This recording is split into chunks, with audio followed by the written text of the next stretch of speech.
कौन सा भारत का पहला स्टेट बन गया है जो लॉन्च करेगा जीनोम सीक्वेंसिंग प्रोजेक्ट ट्राइबल्स के लिए। तो याद रखिएगा वो स्टेट का नाम है गुजरात। अब आइए समझते हैं जीनोम सीक्वेंसिंग क्या होता है। एग्जाम में आपको इससे ज़्यादा और कुछ नहीं पूछने वाला है।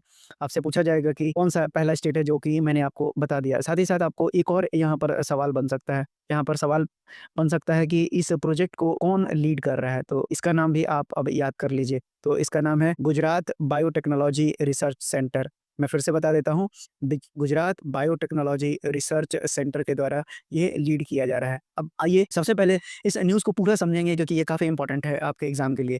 तो जीनोम सीक्वेंसिंग से पहले आपको डीएनए बता देते हैं। डीएनए जिसका फुल फॉर्म होता है डीऑक्सी राइबो न्यूक्लिक एसिड। ये एक मॉलिक्यूल है जो कैरी करता है genetic instruction, development, functioning, growth और रिप्रोडक्शन के लिए, सभी ऑर्गेनिजम्स के लिए, यानी लिविंग ऑर्गेनिजम्स के लिए। अब जीनोम सीक्वेंसिंग क्या है? तो एक लेबोरेटरी प्रोसेस है जो डिटरमाइन करता है कंप्लीट डीएनए के सीक्वेंस का। किसका करेगा? लिविंग ऑर्गेनिज्म का करेगा। आपको बता दें कि ये प्रोसेस आइडेंटिफाई करता है न्यूक्लियोटाइड बेसिस को, जो ए, टी, सी और जी होता है। एडेनिन, थायामीन, गुआनिन और साइटोसिन, ये मैंने आपको पहले ही बता रखा है। तो ये आपको क्या हो गया? जीनोम सीक्वेंसिंग हो गया।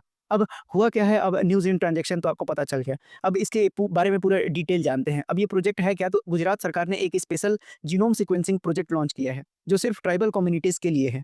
अब इसका नाम क्या है? Creation of reference genome database for tribal population in Gujarat. अब 17 डिस्ट्रिक्ट्स के 20 प्लस ट्राइबल कम्युनिटीज से 2000 हेल्दी एडल्ट्स के जीनोम सैंपल इससे कलेक्ट होंगे। टोटल 4158 बायोलॉजिकल सैंपल लिया जाएगा, जैसे कि मदर, फादर, चाइल्ड सैंपल।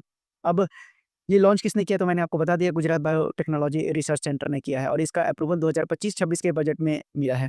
अब जेनेटिक डिजीज जैसे कि सिकल सेल एनीमिया, थैलीसेमिया और कुछ कैंसर्स का अर्ली डिटेक्शन किया जाना है, यही इस प्रोजेक्ट का मेन ऑब्जेक्टिव है। ट्राइबल लोगों के बीच नेचुरल इम्यूनिटी या जेनेटिक स्ट्रेंथ को समझना, ये भी इस प्रोजेक्ट का मुख्य उद्देश्य है। अब एक रेफरेंस जीनोम डेटाबेस बनाना, जिससे कि हेल्थ केयर पॉलिसी और डायग्नोसिस में मदद मिलेगा। अब बता दें कि इसमें सिर्फ 18 प्लस हेल्दी ट्राइबल एडल्ट्स होंगे जो पार्टिसिपेंट करेंगे। 50% फीमेल पार्टिसिपेशन इंश्योर किया गया है इसमें। सब सैंपल इन्फॉर्म्ड कंसेंट के साथ लिए जाएंगे, लोकल ग्राम पंचायत और डिस्ट्रिक्ट ऑफिसर के थ्रू। अब आपको बता दें कि ये प्रोजेक्ट इंपॉर्टेंट क्यों है? तो प्रिसीजन मेडिसिन के लिए ये पहला स्टेप है, यानी पर्सनलाइज्ड और अर्ली डायग्नोसिस के लिए जेनेटिक नॉलेज बहुत ज़रूरी है। वहीं ट्राइबल कम्युनिटीज़ को इंक्लूड करना भी बहुत ज़रूरी है। पहली बार जीनोम मैपिंग में ट्राइबल पॉपुलेशन का स्पेशल फोकस दिया गया है। वहीं दूसरे स्टेट भी ऐसे प्रोजेक्ट लॉन्च कर सकते हैं गुजरात से सीखकर। तो ये बात याद रखिएगा कि जो गुजरात का जो अपना प्रोजेक्ट है, ये जीनोम इंडिया प्रोजेक्ट से प्रभावित है, जो 2020 में आया था।